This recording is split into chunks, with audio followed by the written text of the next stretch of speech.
People do feel incredibly frustrated that they're trapped, that they have no choice. But when they look at the alternative, if it's more anxiety provoking and impossible for that point in time, then there's a choice there not to put themselves through even more suffering, that we can't avoid suffering. And that's what people are trying to avoid. They're trying to avoid regret and suffering. However, these are parts of life that are universal. We get to choose which suffering. Hi, I'm Dr Jodi Richardson, and this is Well, Hello Anxiety. In a world that often moves too fast, we're here to pause, breathe, and understand anxiety together. Each episode will explore practical strategies, share honest conversations, and uncover the science behind anxiety and well-being, all while creating a space where it's okay to not be okay. Let's continue this journey together. Have you ever wondered why anxiety seems to follow us even when life is going well? We do know that it is a part of life and it shows up around the things that we care about, but sometimes those what ifs have a really tight grip. Sometimes anxiety can just feel like it's wrapping us up and making life even harder than it is. So today, I'm joined by Dr Amanda Ferguson. I first met Dr Ferguson as a guest on her podcast, Psyched for Life, and we'll put the links to all of her details in the show notes, of course. But it's time for me to turn the tables, and I've invited Amanda to be my guest. She is a psychologist, she's a clinical hypnotherapist, and she's actually an expert in recovery, personal development, and goal achievement. So this is the kind of woman that we want to have in our corner. We're very lucky to have some time with her today. She has over 33 years of experience in private practice, in public speaking and mentoring. And understandably, with years of experience and wisdom, she brings really deep insights into the universal dilemmas that we all face. So today we're actually going to explore anxiety and how it's often tied to deeper questions about life, identity, and meaning. So we want to really talk about how can we relate to anxiety in healthier ways, in different ways that are more constructive, because it is a part of life. And so I'm so delighted to have this conversation today. Amanda is joining us from Mona Vale in New South Wales here in Australia. And Amanda, it's just so lovely to have you as my guest today. So you get to answer the questions rather than ask them, but feel free to ask me questions too, of course. Thank you so much, Jodi. It's such a pleasure to speak with you and your listeners. Oh, thank you. And let's dive in, because I love that we can talk about this today, because one of the things that we know is that anxiety can really bubble up and boil over around existential dilemmas. And this is something that you and I understand, but it's something that maybe listeners have heard about. Some will have a good understanding of what an existential dilemma is. Others will be thinking, yeah, I really always wanted to understand a bit more about that. So can we first start by talking about what is an existential dilemma? And, you know, how common it is. It's universal. We all face it, but often when we're feeling it, we feel like we can be alone. Oh, absolutely. As you said, it's the universal experience of existence that humans all grapple with. And there are said to be 5 pillars or dilemmas or concepts that really will eventually be faced as a form of anxiety, as you said. And one of them is freedom versus responsibility. Yes. And that can look like independence versus interdependence or dependence. And I could explain that further as well. For instance, just think of being an employee versus being an entrepreneur. One will suffer frustration, which dependence always brings, and responsibility brings frustration. Independence brings anxiety. And so that's one of the main dilemmas we all face. Another one is meaning in a meaningless world and seeking meaning, particularly through suffering, when an expanded sense of meaning and understanding of what life's about for us individually is needed in order to deal with suffering, which is a main experience humans all universally have to undergo in some way or another. Yes. Another is isolation, versus the unavoidable loneliness that you can feel more lonely in a crowd than on the top of a mountain on your own. Yeah. You know, that phenomenon of what is loneliness and what's it all about. And then ultimately the inevitable death of ourselves and of all of our loved ones, and sometimes untimely so, as in the fact that some children will die. So these are 5 pillars of existence that are said to be existentialism and can lead to existential crisis, which is why a lot of people consult me in crisis over any of these areas of life. Oh my goodness. Do you know what? I've never had it explained to me like that. And so to recap, we've got freedom versus responsibility, independence versus interdependence, meaning and seeking meaning being the third, isolation versus loneliness, and death. One of the things that you said earlier is that these are things that we're all going to face, and many of us have already faced some, if not all of these. And so is existential really just about our existence? Yes. Absolutely. That our existence, for all of us, we have this in common. And so it's a uniting kind of concept as well, because it doesn't discriminate between wealthy and unwealthy people or people of different race and ethnicity. All of us are bound by the same principles that operate as part of being a human being and existing. It is so hard, isn't it? Some days are so difficult. Life can be really tough, and it's common. That's humanity. That's being a person is to be anxious is to be human. To have struggle is to be human. But these kind of deeper challenges are they? Is it fair to say that a lot of people sort of really internalize them, and because you don't hear people generally speaking about these kinds of struggles and how they're trying to grapple with it. How do you have people come to you to talk about when they're experiencing a crisis? But I imagine people don't come to you and saying, I'm having an existential crisis related to, isolation versus loneliness. So what do people often present like? What can our listeners look out for to kind of help them understand when they might be struggling deeply with one of these pillars of existential dilemmas? That's such a good point, because it's actually when I do point out that they are having an existential crisis that it's common, because it's a thing that all humans have to deal with, that they realise, oh, I can't avoid this. Because that's the thing. People are like, how do I avoid this? Yes. I'm like, oh, you can't. Sorry. But glad you're here. Let's talk about it. That's right. We have to sort it out. Yeah. So I've got a friend who I was thinking about before our chat this morning, who many, many years ago left a very abusive marriage with 2 little children, and she has a very high-powered job, and it's high pressure. And she was really grappling with that first dilemma of freedom versus responsibility, or independence versus dependence. And she's dependent on this organisation, but she was craving her independence.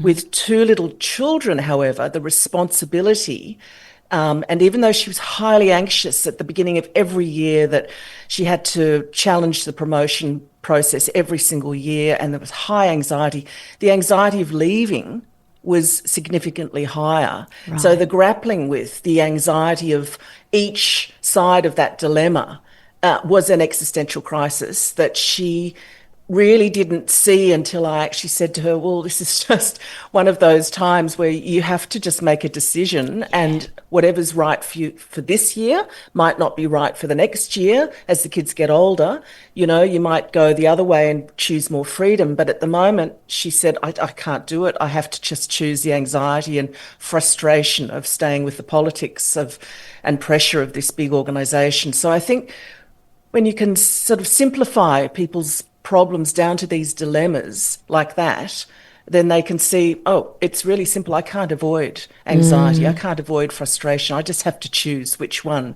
is actually the most sensible for this year. For the next right step, isn't it? It's taking the next right step and knowing that Yes. that in another time down the road, the next right step might be a different choice. I love the word choice, and I love the way you've phrased that, because people must inevitably come to you just feeling overwhelmed, anxious, and knowing that they need support.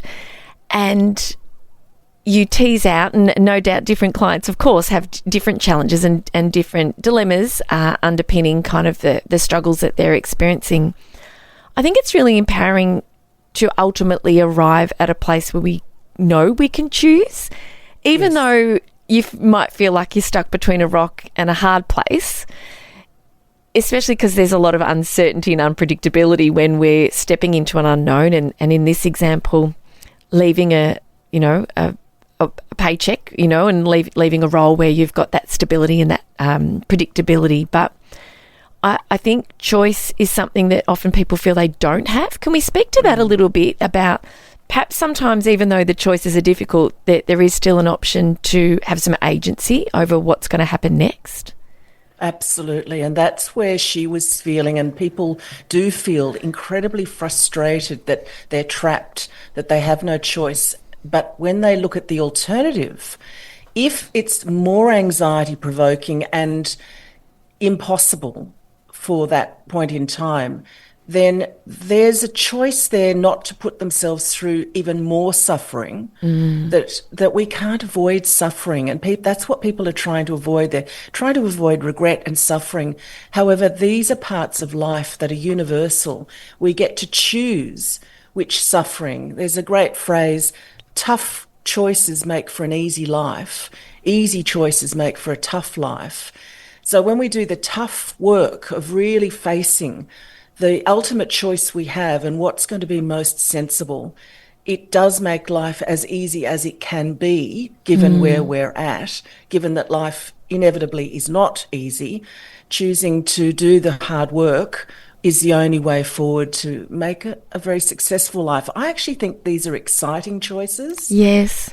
And they're how we grow, and particularly when we face up to the fact that most of us really are in the driver's seat, and reframing it that way, that honestly, we can all give up at a moment's notice and just opt out of life even, and all of us will face that dilemma at some point of facing our own death and our own choice, even in that.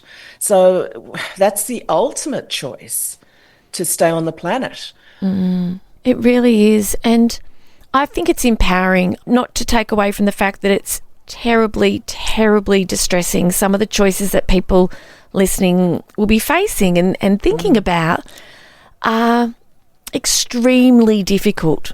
But I do agree with you. I do think it's comforting. I do think it's empowering to know that there is choice.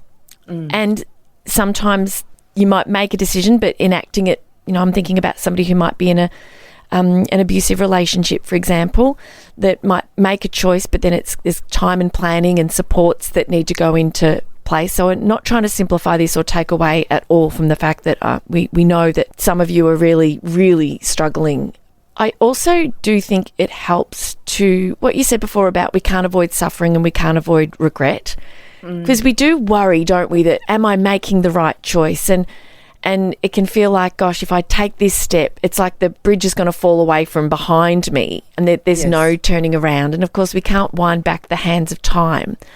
But I am a true believer that you've got to make a decision. Don't take forever to make it, because sometimes the opportunities can pass us by. But that I don't feel like anything's ever wasted.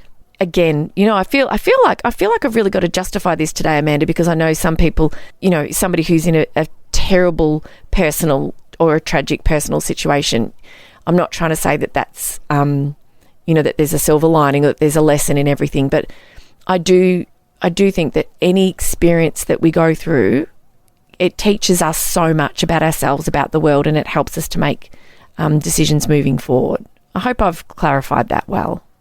Oh, I agree completely that we're not talking about, how you can eventually reduce or diminish or even take away suffering. It's how you deal with it, and that we all will have to deal with suffering. Yeah. And one of the things I help people with is, which is the decision you think you'll regret the least? Right.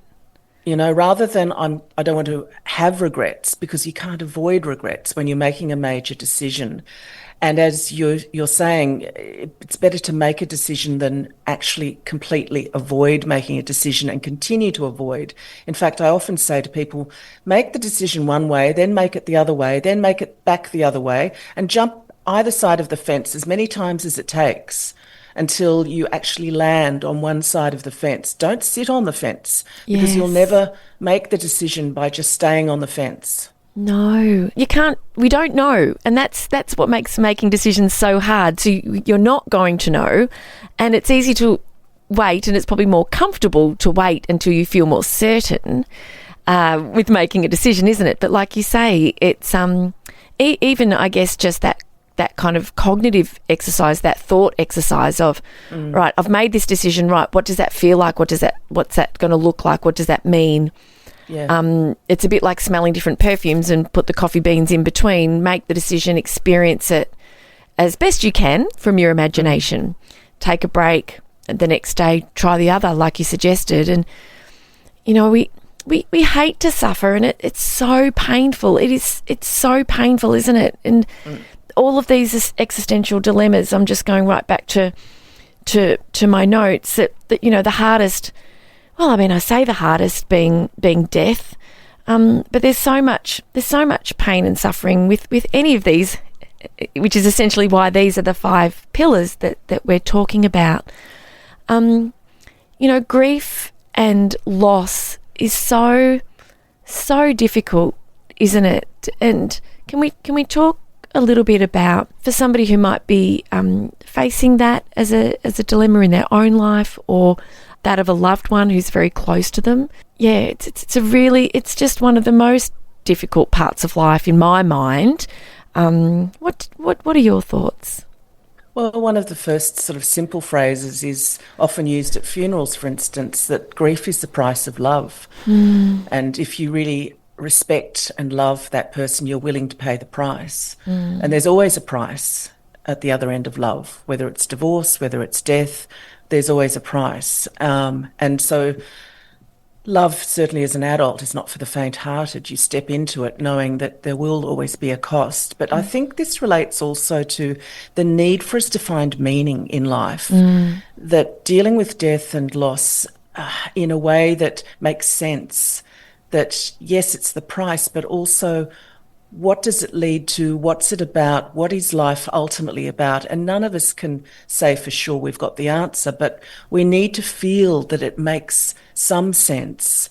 For instance, when I've seen people die at the end of their life, it makes sense that death is the next step, that release comes, that someone in terrible suffering and pain physically can be released from that as well. That makes sense to me. I worked at the Cancer Council in my 30s, and on one day I was at the palliative care hospice where a woman was dying with absolute relief on her face and peace and gratitude. And that night I went to do my voluntary work at the Women's Refuge, where a woman had discovered she had her 3rd pregnancy under the poverty line, and the pain and suffering of discovering she was pregnant at 2 ends of life was just showing me you can't measure pain. No. And loss and grief, you can't measure it. You can't. You can't. You've been witness to these experiences of people in their hardest moments. What helps a person, like the woman that you were speaking about, their 3rd pregnancy under the poverty line, goodness. What can we do to support people in our lives and to support ourselves when we are the ones that are experiencing a dilemma of that kind and just feeling like the suffering is too great to bear?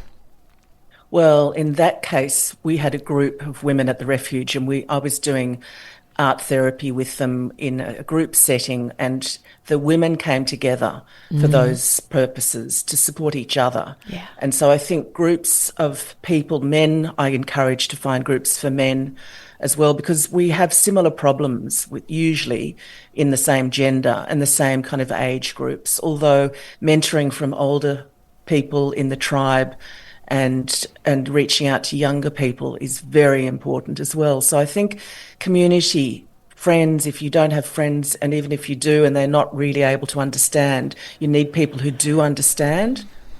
Professional support, of course, and if needed as well. Thank you. It's the people around us can help carry us through our darkest and hardest of days, can't they?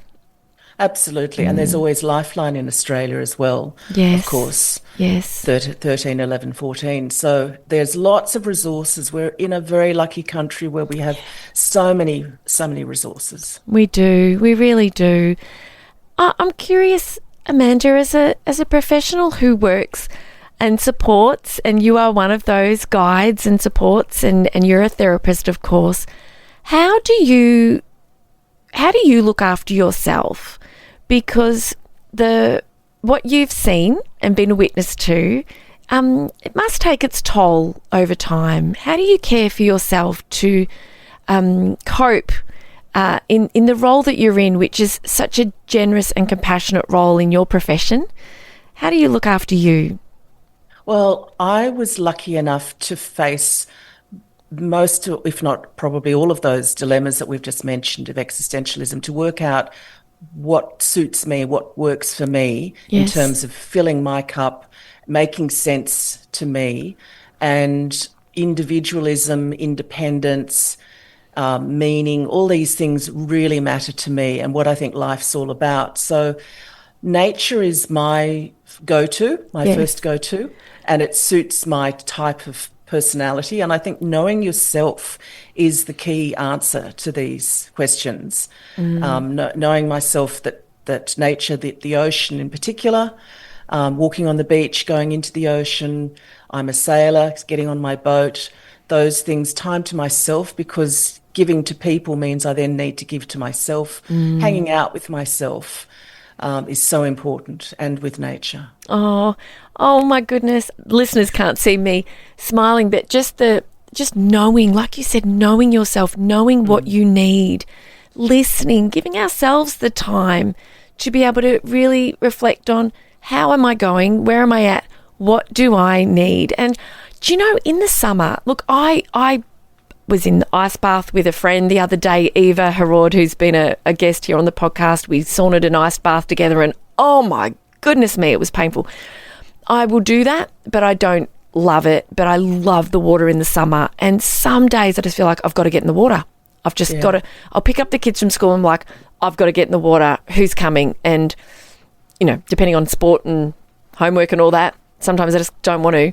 But I will drop them home, get my bathers on, grab my towel and just head down the beach and just spend 10 minutes in the water by myself. And I know, like, that's why I was grinning, I think, because when you said about the water, we've got to know our thing and give ourselves the time to access it, because life, as we started by saying at the beginning of the episode, it's so, you know, different stages of life can be really difficult, and knowing how to look after ourselves is important.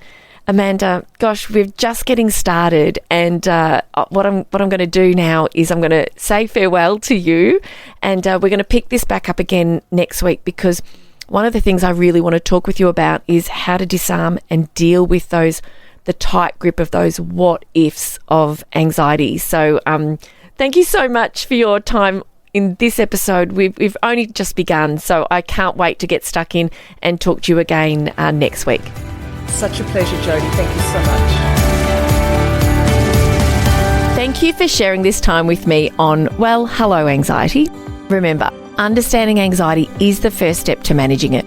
Until next time, be gentle with yourself. Take things one moment at a time. Focus on what you can control and know that you are not alone on this journey. If you found value in today's episode, please share it with someone who might need to hear it too. I'm Dr. Jodi Richardson, and I'll meet you right back here next week.